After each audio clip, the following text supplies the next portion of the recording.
Ano nga ba yung mga requirements na kailangan kapag magpapaschedule ka ng binyag ni baby sa simbahan?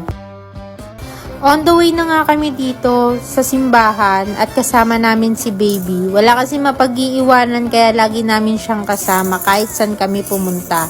Ayan, at nakarating na nga kami dito sa simbahan. Actually, malapit lang to sa amin. Kaya naman sa walking distance pero nagmotor na lang din kami para mas mabilis.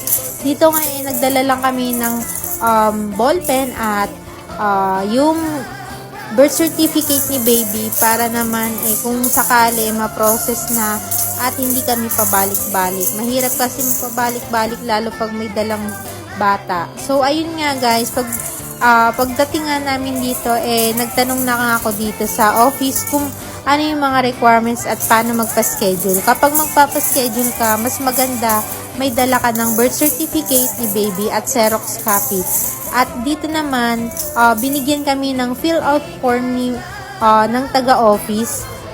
Details lang naman yun ni baby, lalagay nyo. Then, sa likod naman, yung ninong at ninang. Sa ninong at ninang naman, may babayaran kayo each ng 30 pesos. Depende yun kung ilan yung ninong at ninang nyo.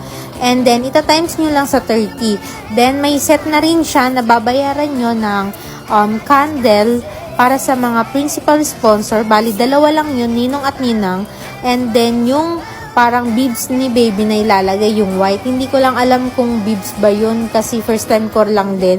Pero ayun lang, kaya naman suma total, mga 1,000 lang din naman nagastos namin. At napakadali lang magpa-schedule. Lalo na every Sunday naman yung schedule nila sa pagpabinyag. Yun lang.